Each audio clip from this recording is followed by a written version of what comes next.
औज़ुबिल्लाहिमिनश्शैतानिर्रजीम बिस्मिल्लाहिर्रहमानिर्रहीम। Dear students, अस्सलाम वालेकुम।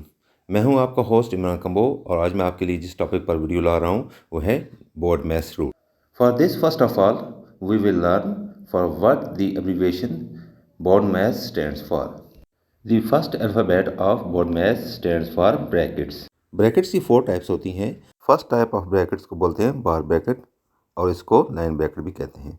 सेकेंड टाइप ऑफ ब्रैकेट्स को हम बोलते हैं small bracket. Third type of brackets is called medium bracket, इसको मिडिल ब्रैकेट बोलते हैं। Fourth type of brackets is called square bracket, इसको बिग ब्रैकेट बोला जाता है। Second alphabet of BODMAS O stands for of, या आप इसको ऑर्डर भी बोल सकते हैं। नेक्स्ट 4 अल्फाबेटिक्स जो है हमारे पास ये DMAS, ये रिप्रेजेंट करते हैं मैथमेटिक जो साइन होते हैं, मैथमेटिकल साइन, उनको रिप्रेजेंट करते हैं। D stands for division, mean divide. M stands for multiplication, mean multiply करना होता है आपने। A stands for addition, plus. And S stands for subtraction, mean आपने माइनस करना होता है। जब भी हमें कोई वैल्यू गिवन हो और हमें बोला जाए कि इस वैल्यू को हमने डिमैस रूल के लिहाज से सॉल्व करना है, तो उसके लिए सबसे पहले हमने उस वैल्यू में ब्रैकेट्स को देखना होता है कि उस वैल्यू में ब्रैकेट्स गिवन है या नहीं। अगर ब्रैकेट्स गिवन हो तो सबसे पहले जो हमने ब्रैकेट सॉल्व करनी होती है वो याद रखिए, वो हमने बार ब्रैकेट सॉल्व करनी होती है। अगर बार ब्रैकेट गिवन ना हो या बार ब्रैकेट जब आप सॉल्व कर चुके हो तो आपने स्मॉल ब्रैकेट को सॉल्व करना होता है। स्मॉल ब्रैकेट को भी जब सॉल्व कर लेते हैं आप तो आपने मीडियम ब्रैकेट को सॉल्व करना होता है। और जब मीडियम ब्रैकेट भी आप सॉल्व कर लेते हैं तो उसके बाद जो लास्ट नंबर आता है वो स्क्वायर ब्रैकेट का आता है।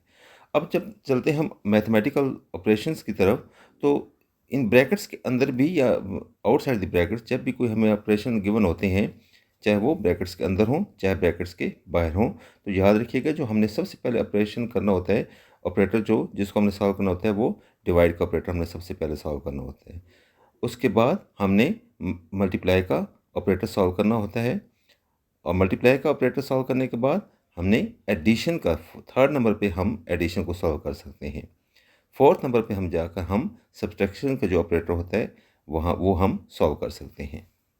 अक्सर बच्चों को डिमैस रूल के लिहाज से कोई वैल्यू गिवन जब होती है तो उसको सॉल्व करने में थोड़ी कन्फ्यूजन होती है, तो उसके लिए मैंने ये शॉर्ट सी वीडियो आपके लिए बनाई है। इस रूल को मैं दोबारा रिपीट कर देता हूँ। इस रूल में सबसे पहले आपने ब्रैकेट सॉल्व करनी होती हैं और ब्रैकेट्स आपने इस लिहाज से सॉल्व करनी होती हैं जैसे स्क्रीन के ऊपर आपको जिस तरतीब में जो ब्रैकेट नज़र आ रही हैं, सबसे पहले आपने बार ब्रैकेट सॉल्व करनी होती है, देन स्मॉल ब्रैकेट, उसके बाद आपने मीडियम ब्रैकेट को सॉल्व करना होता है और लास्ट पे आपने स्क्वायर ब्रैकेट को सॉल्व करना होता है।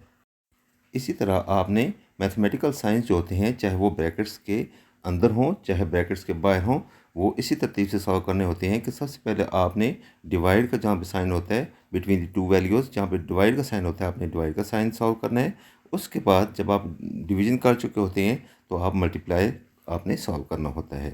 थर्ड नंबर पे जो आपने सॉल्व करना होता है वो एडिशन, जहाँ जिन वैल्यूज़ में के दरमियान में एडिशन गिवन होता है आपने एडिशन सॉल्व करना है। एट द लास्ट आपने सब्ट्रैक्शन जो है जो प्रोसेस है वो करना होता है।